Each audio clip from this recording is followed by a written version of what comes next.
सिंध जे वॾे वज़ीर जी मौजूदगीअ में ॾहाकनि खां हलंदड़ खूनी तकरार जे वर चढ़ियल बिरादरियुनि सेवण जे ओठा ऐं हालीपोटा बिरादरियुनि विच में ॾहाकनि खां हलंदड़ खूनी तकरार ख़त्म करायो वियो। एसएस न्यूज़ जे रिपोर्टर शाहिद कोराई मूजिबि सेवण जे ॿिनि बिरादरियुनि विच में खूनी तकरार जो निबेरो सरदार मंज़ूर पंवर जी अॻवाणीअ में थियो। उन मौक़े ते पीपल्स पार्टी जो अॻवान सिकंदर राहूपोटो, मोहम्मद अली मलकाणी ऐं गुल मोहम्मद जखराणी बि क़बीलाई फ़ैसिले में शरीक हुआ।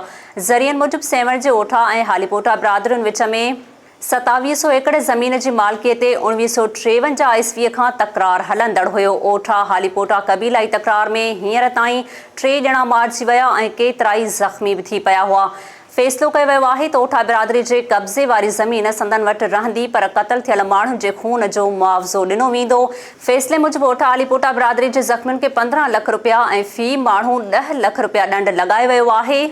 उन हवाले सां ॻाल्हाईंदे क़ौमी असेंबली जे मेंबर सिकंदर राहूपोटो जो चवणु आहे त डिघे अरसे खां हलंदड़ खूनी तकरार मौजूदा तरीक़े सां हल न कयो वियो। सिकंदर राहूपोटो मूजिबि हुन ऐं सिंध जे वॾे वज़ीर सैयद मुराद अली शाह ॿिन्ही बिरादरियुनि खे फ़ैसिलो करण लाइ पाबंद कयो।